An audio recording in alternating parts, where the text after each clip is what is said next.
Number 8. Abigail Saldana. Abigail Saldana was a 22-year-old young mother who worked at Rick's Cabaret in Fort Worth, Texas as an exotic dancer to pay the bills. She'd been harassed by one of her customers in 2021.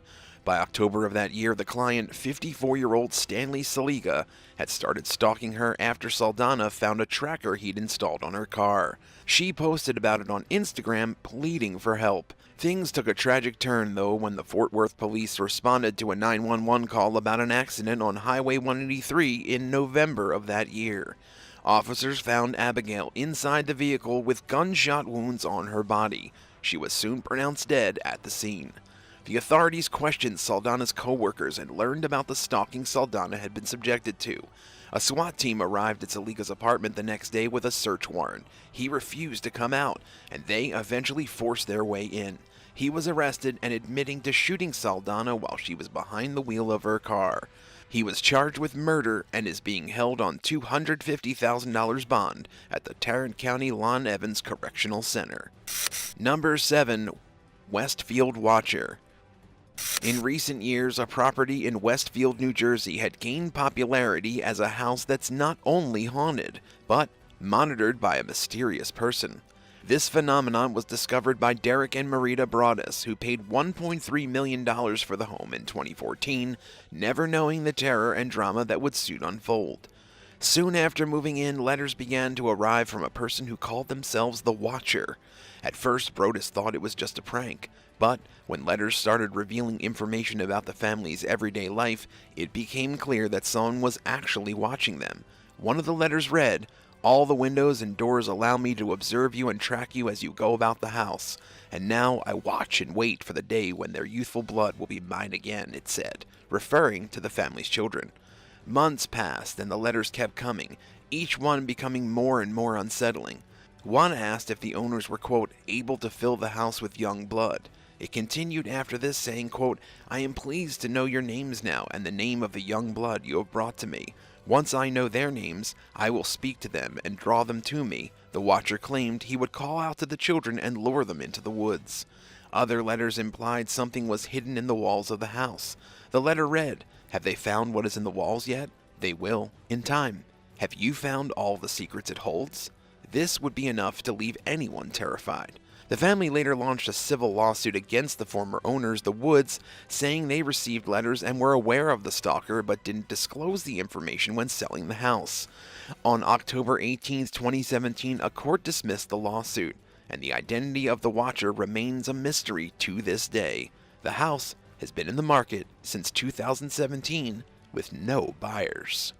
Number 6. Tatiana Tarasov. The infamous case of Tatiana cannot be left out when talking about stalkers. It all began when Tatiana Tarasov was 18 years old and befriended Prosenjit Podar, an Indian student at the University of California-Berkeley in 1968. After meeting during a dancing lesson, the two became friends and hung out almost every day. They even dated briefly after sharing a pleasant kiss at a New Year's party. They didn't share the same feelings, though, and had different perspectives on their relationship. Tatiana rejected Podar, stating that she was dating other guys and was not interested in starting a serious relationship with him. In the next few months, Podar's academic performance suffered. He sank into a deep sadness and even deeper obsession with Tarasov. Throughout the spring and summer of 1969, his mental state continued to fail. Tarasov and Podar met up a few times during this, and he would secretly record all of their conversations to figure out why she didn't love him back. He even kept a journal where he recorded everything. Later, he'd begin chasing her and trying to change her decision. He would call her all the time, show up at her bus stop and stand with her. He even befriended her brother and moved in with him. Tatiana eventually went to Brazil in the summer of 1969 for an exchange program. During this time, Podar sought professional help from psychologist Dr. Lawrence Moore. When Podar admitted he wanted to kill Tarasov, Dr. Moore became concerned and thought he was suffering from paranoid schizophrenia. He instructed Podar to stop talking to Tarasov and stay away from her. Podar stopped attending therapy sessions after that. Dr. Moore informed campus police of his findings and told them about the death threats and suggested Podar be civilly committed as a dangerous person. He was arrested and held for a brief time before being released.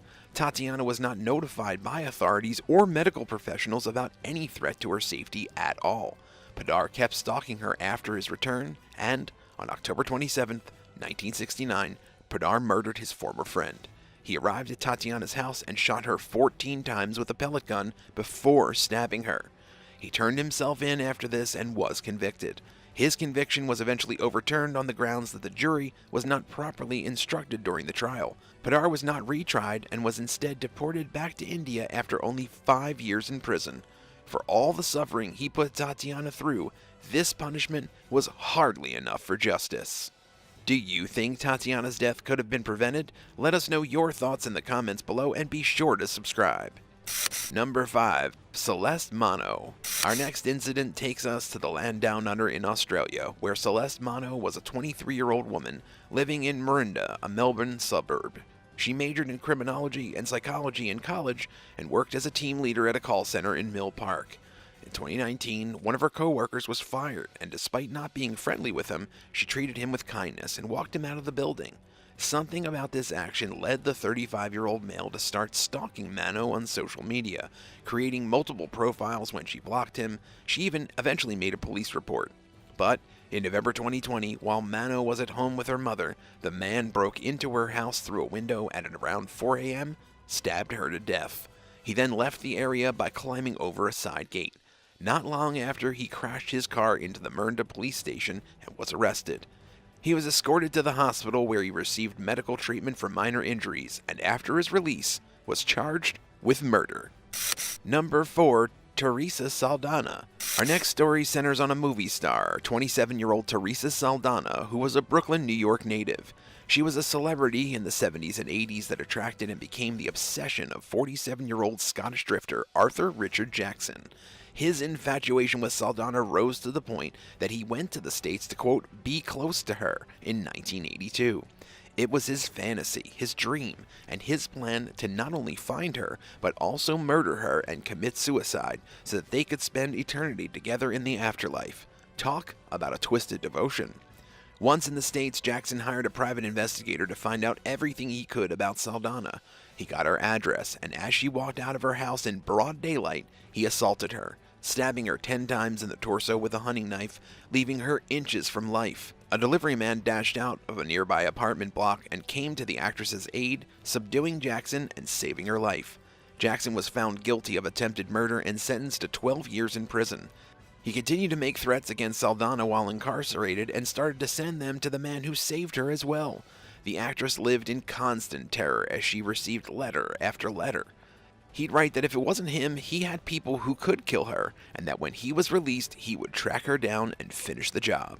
She suffered from anxiety and insomnia and was even admitted to the hospital as a result of the trauma she had experienced and the constant harassment she was subjected to. Jackson was eventually extradited to the United Kingdom for another crime, where he died at the age of 68.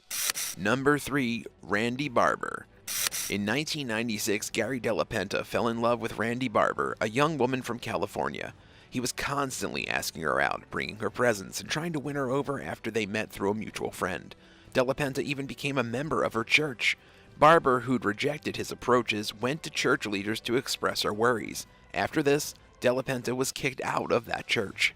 For 3 years, his infatuation with Barber grew as he stalked and followed her around. He even posted ads in several sex-related chat rooms in her name. While impersonating her, he mentioned a fetish for rape scenarios and fantasies of being raped by males who entered her residence. In one of his first ads, he wrote, quote, "I'm into rape fantasy and gangbang fantasy as well," end quote. RANDI BARBER received disturbing and profane phone calls in response to these ads, many of which included filthy demands. During a 5-month period, at least 6 guys showed up at her home, claiming to be there to fulfill her wishes. To stop the men, she posted messages on her door claiming the advertising was fake. It wasn't long after that officials received suspicious reports under Della Penta's name, and his identity was found by search warrants placed by his internet providers. After looking through Della Penta's hard drive, it was confirmed all of the emails came from his computer. He was charged with cyberstalking and sentenced to 6 years in prison. Number 2. Ava MAJURY. TikTok users may be familiar with 15-year-old Ava MAJURY, a popular TikTok performer with almost 58 million likes on her videos and over 1 million followers on her account. She started using TikTok when she was just 13 years old, and her videos consist of dancing and lip-syncing. Her social media fame turned sour though when a man named Eric Justin 111 approached her on multiple networks. She responded to him a couple of times at first, as she often did to keep up with interactions with her fans. She soon discovered, though, that her friends in New Jersey and Florida had been selling images of her to this guy and even given her her personal phone number as well. Ava's parents apparently agreed that she could sell Justin pictures of her face since they'd already been shared once on Snapchat. Justin quickly added Ava on Venmo and started requesting more and more private photos. She then started to block him on all platforms. Ava's father texted him after that, telling him to leave her alone, and Justin responded by sending letters to Ava's classmates with his intentions to assault her. On July 10, 2021, 18-year-old Eric Rohan Justin arrived with a shotgun at Ava's residence and blew the front door apart. Ava's father confronted him with his own revolver and waited for the cops to arrive by the busted door. Mr. MAJURY told Justin to put down the shotgun, but when Justin turned the gun on him, Mr. MAJURY opened fire, killing him. Mr. MAJURY was not charged because of Florida's, quote, stand your ground law, which allows use of deadly force for self-defense purposes. 2 phones were discovered on Justin's body, each containing thousands of images of Ava. Despite the horrific event, Ava continues to use TikTok and other social services. Her parents stated that they did not want, quote, sick people to stop their daughter from chasing her dreams. Number 1. Maria Marchese. After experiencing any type of sexual assault, a woman should always be heard, seen, and believed. That's just how it should be.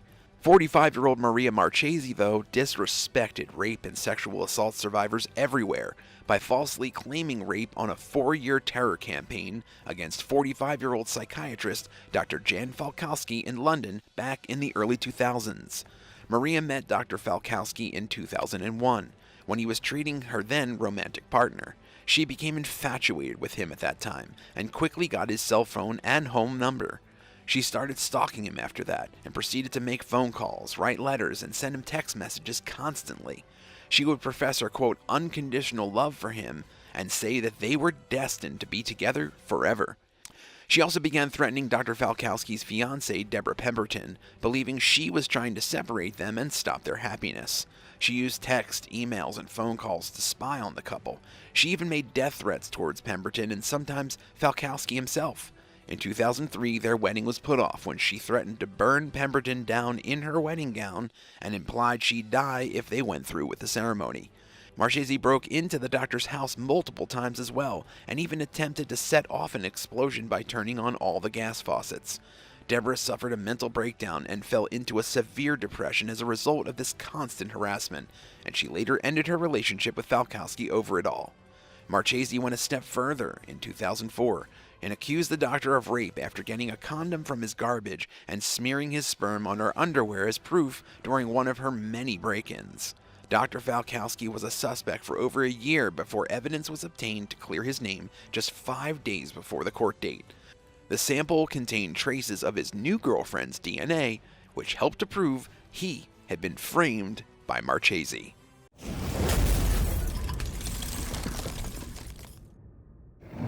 Number 9. Ali ABULABAN. Ali ABULABAN was a TikTok star and had been accused of spying on his divorced wife before brutally murdering her and a friend he thought she was cheating on him with. ABULABAN, who had almost 1 million followers on the social media platform TikTok, had been living in a hotel and following his wife since she asked him to leave their San Diego apartment on October 18th. 2 days later, when his life was gone, ABULABAN snuck back into the apartment and installed an app with a listening device on his 5-year-old's iPad, which had been left sitting in a bedroom. Before sneaking back out, he also wrecked the place. ABULABAN began listening to the app and heard his wife talking with another man just a few hours later. Angry, he returned to the apartment and opened fire on Baron, striking him 3 times while also shooting his wife in the head. He then confessed to the crime to his mother before picking up his daughter from school, all while carrying the murder weapon. ABULABAN called the police while driving and confessed to the shooting. He was apprehended soon afterwards. He has since been charged with 2 counts of first-degree murder according to jail records and is being held without bail. His next court hearing is scheduled for a later date and will determine what his final sentence will be. This was also not the first time ABULABAN had acted violently against his wife. A month before the event, she filed a police report against her husband after he had shoved and hurt her. Seems like ABULABAN has a violent history and future behind bars. Number 8. Nancy CRAMPTON-BROPHY. In an ironic twist of fate, a romance novelist in Portland, Oregon, who wrote an essay called How to Murder Your Husband, is on trial for essentially doing just that. In June 2018, a co-worker discovered Brophy's husband's body in a kitchen at the Oregon Culinary Institute where he taught lessons. He had been shot in the chest and back while getting ready for class that morning. CRAMPTON-BROPHY told police she was at home during the time of the murder, and she was arrested in September of 2018 after it was discovered she was actually in the neighborhood of the crime scene when it happened. Police have not yet made any other suspects in the case public. Prosecutors claim that CRAMPTON-BROPHY shot her husband of 27-year-old, Chef Daniel Brophy, for a life insurance payout, which she claimed was only worth $40,000. But investigators later learned that the insurance payment was actually worth a whopping $1.4 million. Also, traffic cameras caught Crampton's minivan pulling up near the Oregon Culinary Institute and driving away shortly after the fatal shots were fired. CRAMPTON-BROPHY, a once prolific novelist, penned books about relationships that were wrong yet never felt so right, with bare-chested guys all over the covers. She wrote about a woman who fantasized about murdering her husband every day of her marriage in The Wrong Cop. In The Wrong Husband, the lady attempts to escape an abusive husband by pretending to die. And then there was, of course, the excerpt on how to get away with murdering your husband in an essay titled, How to Murder Your Husband. The crime solves itself here, if you ask us.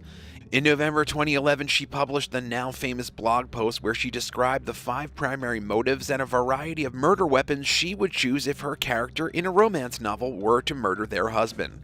In the trial, though, the court judge declared that the essay would be excluded from evidence since the modest probative value of the article written so long ago is overshadowed by the risk of unfair bias and confusion of the problems it caused. CRAMPTON-BROPHY's defense had argued against the greed motive and pursued a narrative of love that CRAMPTON-BROPHY had for her husband, but the evidence is stacked against her, and that's without counting the ironic piece of writing which turned out to be an instruction manual. Number 7. Orlando TERCERO. In the early morning hours of March 8, 2018, Binghamton University student Haley Anderson went to Orlando TERCERO's residence after a night of partying with their friends. Surveillance cameras caught the two together, and this video was the last time Anderson was ever seen alive. TERCERO was seen leaving his flat by himself just a few hours later. When Anderson didn't come home the next day, her roommates tracked her phone to TERCERO's house and broke in through the side window. They found her dead body in his bed. Anderson's murder was deemed a homicide by strangulation after an autopsy at Lourdes Hospital in Binghamton. Authorities began looking for TERCERO, who became their primary suspect. It turns out TERCERO escaped to Nicaragua after murdering Anderson. He was taken in by Nicaraguan authorities at a nearby hospital, where he'd been sent after attempting to take his own life shortly after coming to the country. TERCERO was eventually charged with femicide in Nicaragua and was sentenced to 30 years in prison. In Broome County, New York, he was also charged with second-degree murder. Details of TERCERO's previous relationship with the victim were revealed in the aftermath of the crime. According to some stories, the man became obsessed with her after he dated for a short period of time. He wanted to continue the romantic engagement, but Anderson said she preferred to keep their relationship strictly platonic. In a moment of anger and jealousy, he murdered her after learning his expectations for a loving future with her would never come true. Number 6. James Fairweather. On March 29, 2014, James Atfield, a father of 5 from Essex, England, was found bleeding in the grass at Castle Park in Colchester after being stabbed repeatedly. Paramedics arrived on the scene, but their last-ditch efforts to save the 33-year-old were useless. Local police were taken back by the brutality of Atfield's murder, as he'd been stabbed more than 100 times by some unknown attacker. Even though the victim had consumed a large amount of alcohol that day, the defensive wounds on his arms and hands suggested that he was conscious during the assault and tried to ward off his assailant. A few months later, a 31-year-old University of Essex student was discovered dead in the overgrown grass outside her house. Nahid Al-Manea, the victim, was stabbed in the abdomen and eyes before being left for dead on June 17, 2014.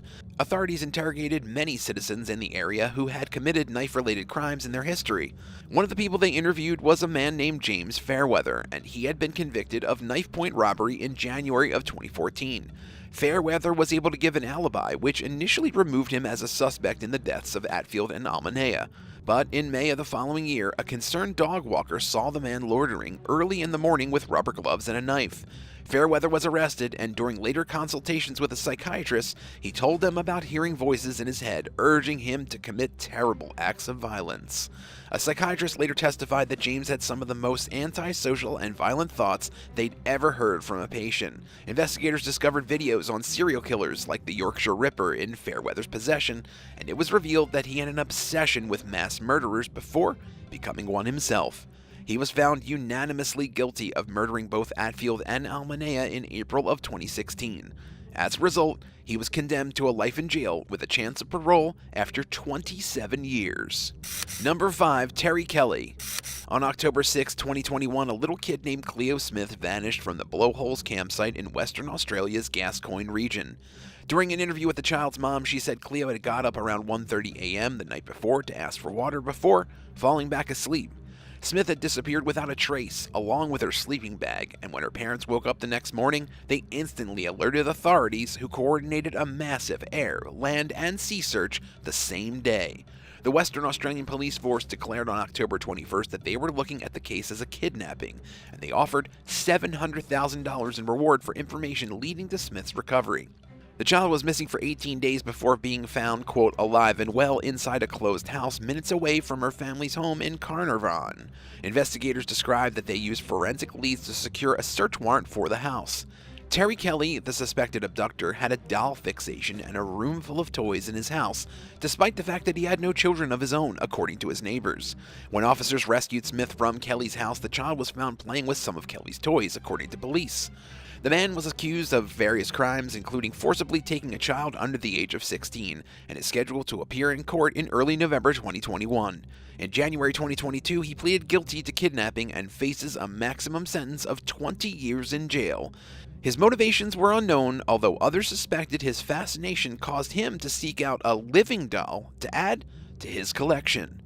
What do you think of Kelly's hobby? Let us know in the comments down below, and be sure to subscribe to the channel to see more cool videos. Number 4. Jessie J's Stalker. In June 2011, English pop singer Jessica Ellen Cornish, better known by her stage name Jessie J and the hit song Price Tag, got a broken foot after jumping off stage during a rehearsal for London's Summertime Ball. Cornish continued to walk on her injured foot for 2 weeks, oblivious to the seriousness of her injury, which aggravated the break. She was eventually told to wear a walking boot for months, but it was later revealed she would suffer from arthritis for the rest of her life and would be unable to wear high-heeled shoes anymore unless she wanted to experience agonizing pain. Following the incident, 24-year-old Cornish began receiving bizarre and scary texts from a young fan who had gotten hold of the singer's private contact information. Cornish received a text message with an image of the teen's fractured leg. The adolescent supposedly self-inflicted the fracture in an attempt to resemble the star after developing an obsessive fascination with her. Cornish reportedly increased her personal security measures after getting scared by the fan's actions and concerned for her physical safety. Now that's a case of twisted devotion. Number 3. Rohit Sharma. Rohit Sharma became obsessed with a female waiter after meeting her briefly back in November 2017 at a business in Wembley, northwest London. According to the police report on the incident, 28-year-old Sharma returned to the store later that day with his father. He actually proposed marriage to the anonymous woman, who was in her 20s, despite the fact that he had literally just met her. Sharma was rejected by the woman, and she went as far as quitting her job after he pursued her for multiple days.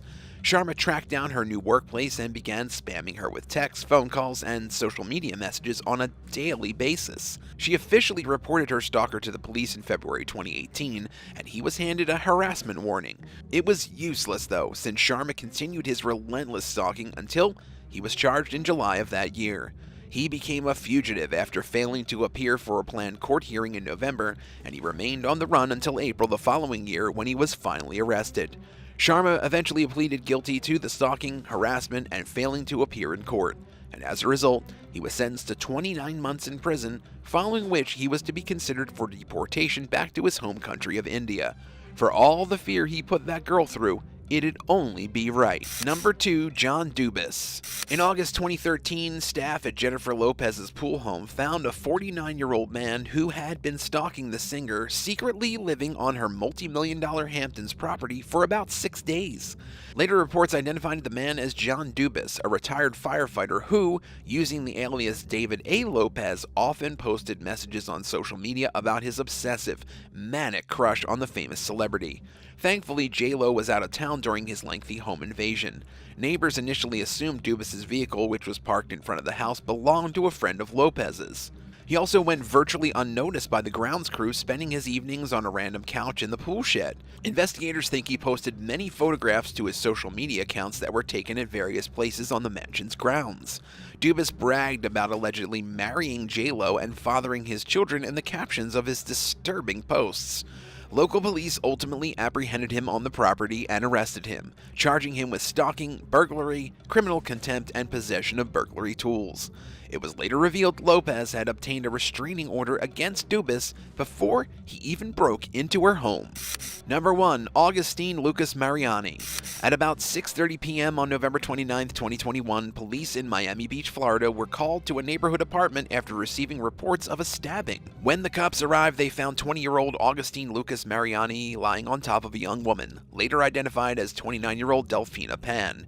Both had significant stab wounds, and paramedics on the scene performed life-saving measures before taking them to Jackson Memorial Hospital. Pan was pronounced dead a short time later, while Mariani survived what was believed to be a self-inflicted knife wound. Following an investigation into the event, officers discovered Mariani and Pan had worked together at the Kansas Bar and Grill restaurant in South Beach. Mariani, a bartender, had asked Pan out multiple times, according to testimony from some of the pair's co-workers. Despite the woman's subtle denials to each request, Mariani continued to harass her for months as his obsession with her grew to a dangerous point.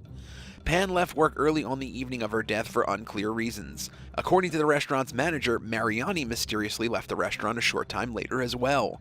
An eyewitness claimed to have spotted the young man at Pan's apartment where he waited for her arrival before stabbing her with the knife. Mariani killed the victim before turning the knife on himself, and he was booked into the county jail after being released from the hospital and charged with second-degree murder.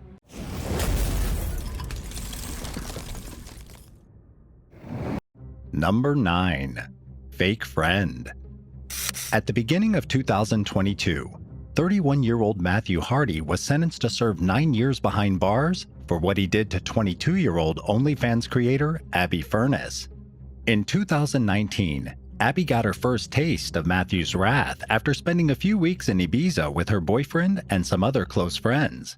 They had a blast, posting fun pictures and videos about it online. From one group photo, Matthew saw Abby and was hooked at first sight.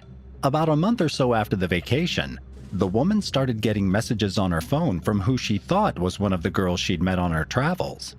The chat seemed normal at the start. The girl asked Abby questions about her boyfriend and where she got her swimsuit, but soon took a turn when she accused Abby of sleeping with another man in Ibiza.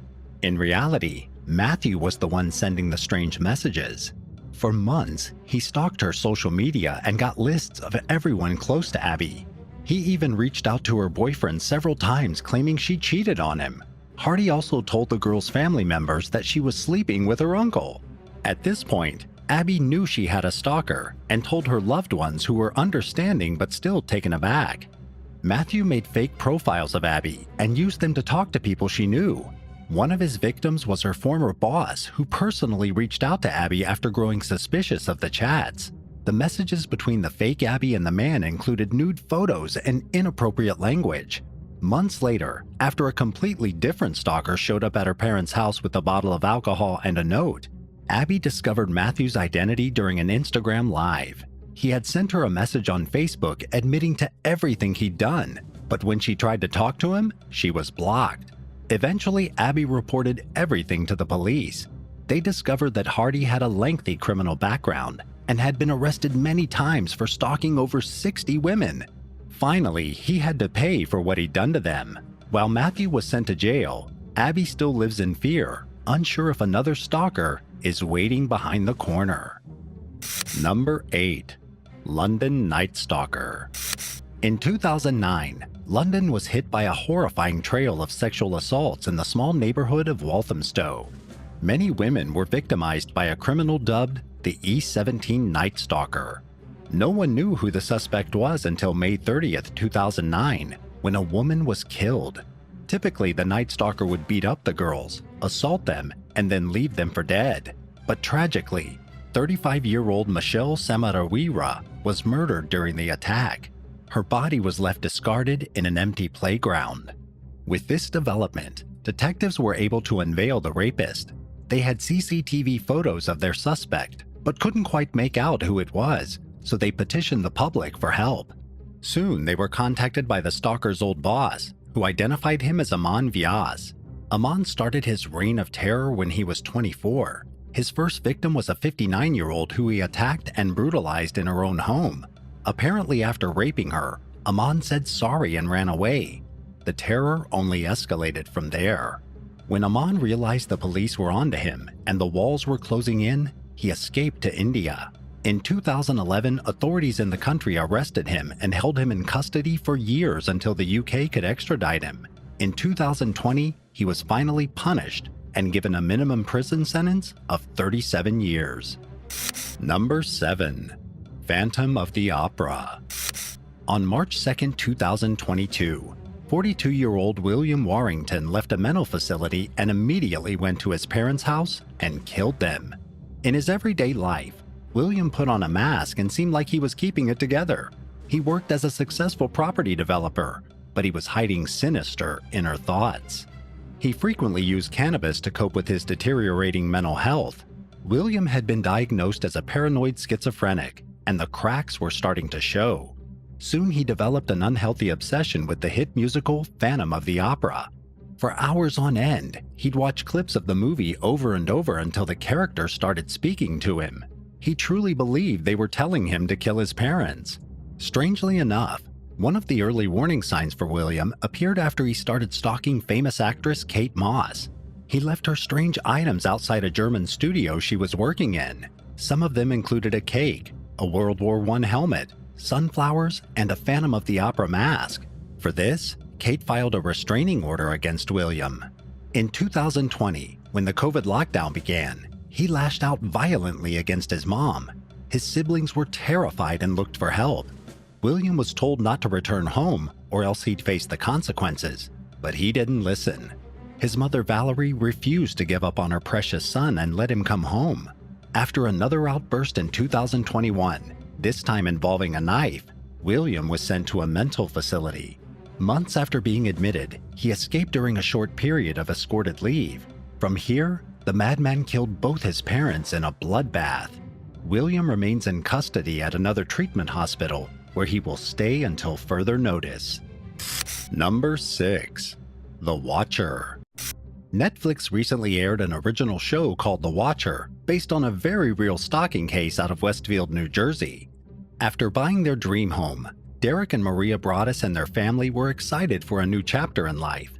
Everything seemed like a movie until about a month after moving in. The couple received an anonymous letter on August 21, 2019. The note had some deeply disturbing messages. It spoke about young blood playing in the basement and how the family wouldn't be able to hear their kids scream from upstairs. Frightened, they immediately went to law enforcement, but police found nothing out of the ordinary going on. A few more strange instances happened, like alarms going off randomly over the next few months. And then everything seemed to quiet down, and it seemed like life was finally moving forward. In December 2021, their false sense of security was once again shattered when a carbon monoxide alarm was triggered. Then, in January, an emergency call sent EMS to their property, but they found nothing of concern. Over the time that they lived in the home, over 60 calls were made to police. The owners before the Broadduses, the Woods, said that they also got a strange letter after moving in, but didn't think much of it. The strange Watcher case remains unsolved, leaving so many questions unanswered. The Woods lived at the property for 23 years. So does that mean someone's been watching for that long? Who is the Watcher, and what do they want? What would you do if you moved into a house and started receiving strange letters like this? Would you stay or move out? Tell us in the comments, and hit that subscribe button while you're at it. Number 5. Obsession. Jacqueline Addis made a profile on a popular dating website called Luxy. The service was originally made for millionaires to find love, but Addis's love was very one-sided. The skincare company CEO that she set her sights on was not reciprocating her feelings one bit. At first, the two seemed into each other. They spoke online for a few days before deciding to meet up and go on a date. Sometimes things don't work out though, and the man told Jacqueline that he wasn't interested in going any further. And here's where things took a turn for the worse. Jacqueline began obsessively texting the CEO and stalking him. At times, she'd send hundreds of texts a day. The messages included deranged threats like, "I'd wear your fascia in the top of your skull, in your hands and feet." Another message said she'd bathe in the man's blood. In 2017, she parked her car outside his house. Then a year later, while he wasn't home, he saw from security footage that she was inside his house. He immediately contacted the authorities, who showed up to find Jacqueline taking a bath inside. The officers also discovered a butcher knife in her vehicle. In May 2018, Jacqueline Addis was taken into custody after sending nearly 159,000 strange messages. She was held in jail until being transported to a mental facility to receive treatment. The CEO apparently dropped charges against her in light of this. Number 4. JENAE GAGNIER. OnlyFans creator JENAE GAGNIER was the target of a dangerous stalker. The man in question was 34-year-old Kevin Accordo. Online, JENAE went by the persona Miss Mercedes Moore to protect her real identity. In 2021, the woman's father went to her apartment when he feared something was wrong. The door was locked, and JENAE hadn't been answering any of his calls for days, so he kicked the door down. In front of him was every parent's worst nightmare. He found his daughter's dead body. All around her, there were torn-up clothes, and upstairs, the father found Accordo with a knife stuck inside him.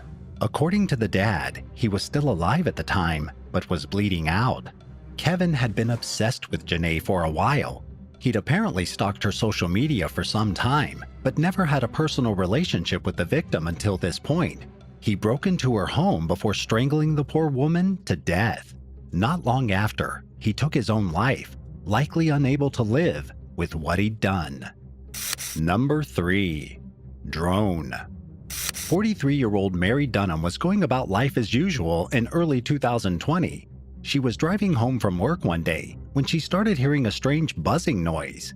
It didn't take long for her to spot a drone flying above her vehicle. The device was following her every move. Whenever she stopped, so did the drone. If she made a turn, the drone did too. It started to scare her, so Mary called the police, unsure what to do in this situation. The operator instructed her to pull over, and Mary followed directions. She waited in a gas station's parking lot until a police officer could get there. Later, in an interview, she admitted that she didn't want to go home in case the device was following her with malicious intent. When a cop arrived, the drone was still hovering nearby. He said that this was a very strange case, and very unusual considering the area in Maine. Since authorities couldn't pinpoint who was operating the device, they couldn't do anything. Mary was forced to go home and wait for answers. The following day, it reappeared and tailed her car again while Mary drove to see her brother. At this point, the police contacted the Federal Aviation Administration and filed a report. It's unclear if the person piloting the drone was ever captured or not, but cases like this are more common than you'd think.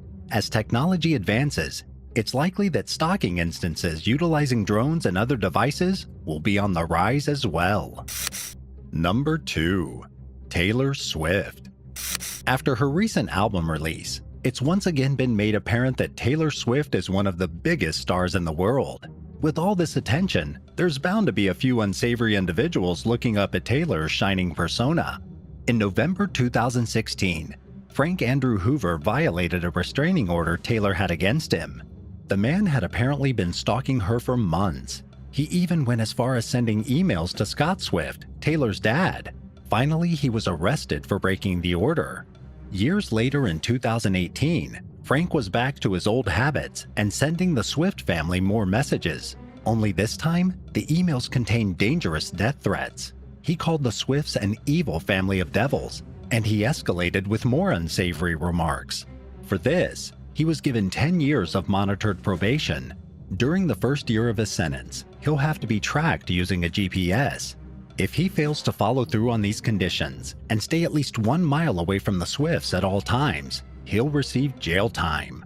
Despite news outlets picking up on Frank Hoover's case, Taylor Swift has never mentioned it a single time in public.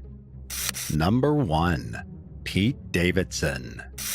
Pete Davidson rose to fame after starring on Saturday Night Live and dating drop-dead gorgeous stars like Ariana Grande and Kim Kardashian.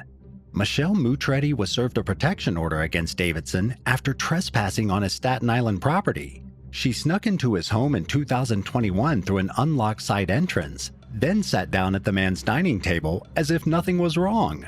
Luckily, Pete wasn't home at the time, but one of his loved ones was. This person called the police on Michelle, who was arrested and charged with burglary, stalking, and criminal trespassing. All of this happened after Michelle made bogus claims saying she and Davidson were married. She even told the press that they'd gone into business together and created a production company. In response to this, Pete said that he had no clue who Michelle was and that everything was a lie. Thanks for watching. What would you do if a stalker was watching your every move and the police couldn't find them? Let us know in the comments below, and be sure to subscribe. See you next time on Bad Badger.